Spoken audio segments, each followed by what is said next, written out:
Fun fact, across the various editions of the Doctrine and Covenants, a whole lot of changes have been made to the text. Most changes are small things, spelling, grammar, copyist errors, etc. But in some early cases, entire paragraphs were added or deleted by Joseph Smith or under his direction. Some people see these changes and wonder, if these are the inspired words of God, why have changes been made? Shouldn't it come out right the first time? The short answer can be found in the introduction to our current edition of the Doctrine and Covenants, which says, Joseph and the early saints viewed the revelations as they did the church, living, dynamic, and subject to refinement with additional revelation. In 1857, Orson Pratt taught that at the time of compilation, the prophet was inspired in several instances to write additional sentences and paragraphs to the earlier revelations. In this manner, the Lord did truly give line upon line.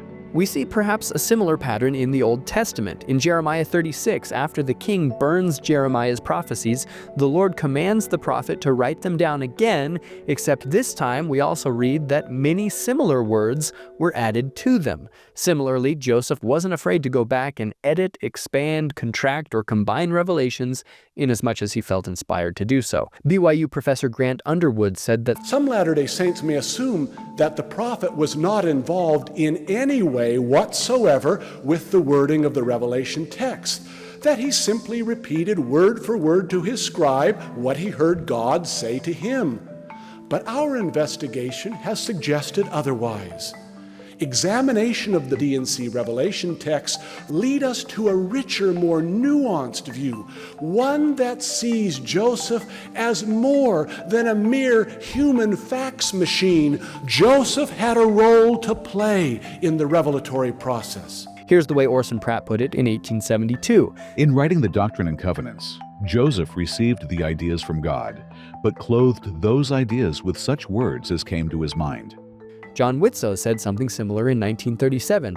And frankly, I love this approach to revelation. For example, if I'm writing a talk for sacrament meeting, I might occasionally have a thought that I feel is inspired. I'll write it down and try to express it as best I can, but I will almost always revisit it later and feel prompted to make adjustments or flesh out ideas in a different way or more fully. Elder Richard G. Scott taught on multiple occasions that receiving revelation is often a cyclical process.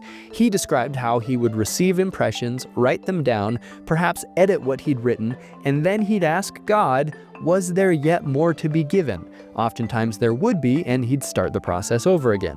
Recognizing the pliability of the revealed words, Joseph freely edited the revelations by the Holy Spirit, making emendations with each new edition. He thought of his revelations as imprinted on his mind, not graven in stone. As a mortal decoder imprisoned by a broken language, Joseph originally received the revelations imperfectly. He never considered the wording infallible, and he continued to revise and amend his revelation texts throughout his life to reflect his latest understanding and to increase their ability to communicate the mind of God. Brigham Young echoed that sentiment in 1855. I do not even believe that there is a single revelation among the many God has given to the church that is perfect in its fullness. He has to speak to us in a manner to meet the extent of our capacities. The laws that the Lord has given are not fully perfect, because the people could not receive them in their perfect fullness. But they can receive a little here and a little there, if they make a wise improvement upon every little they receive. As the church progressed, the editors of the Doctrine and Covenants also made a focused effort to update the revelations to reflect changes in church government, structure, and doctrine that had occurred since the revelations were first dictated.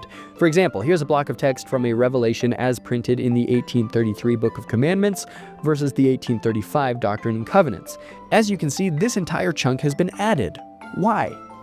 Because after receiving the initial revelation, Joseph received additional revelation regarding priesthood offices, so he incorporated that later revelation into the earlier revelation. He was not trying to make it look like he'd received this additional revelation earlier, he was just keeping things up to date and relevant.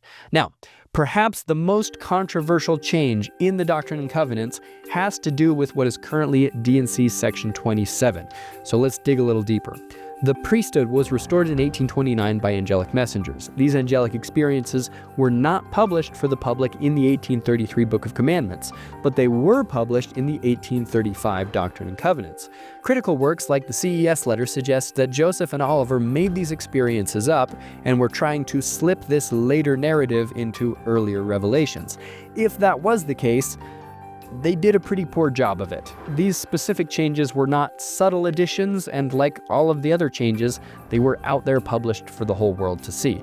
We've also got an 1832 handwritten reference to these angelic visitations in Joseph Smith's history, indicating that this was not an 1835 invention. Why weren't the details published earlier?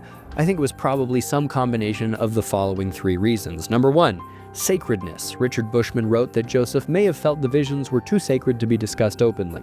Similarly, after the angelic experience of Peter, James, and John and Jesus on the Mount of Transfiguration in Luke chapter 9, the apostles kept it close and told no man in those days any of those things which they had seen. In Mark's account of the same event, Jesus specifically instructs them not to tell anyone until the time was right.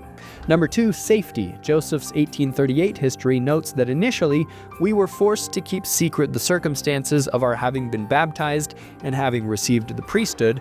Owing to a spirit of persecution, we had been threatened with being mobbed from time to time. Number three, organization. Joseph might have initially been simply planning on publishing these experiences later with his history, which is where the 1832 reference is found, instead of with his revelations. And Orson Pratt did confirm that some revelations were not published for precisely this reason. Now, I do also want to mention that while these kinds of larger additions, deletions, and expansions are found in the Doctrine and Covenants, they are not found in the Book of Mormon.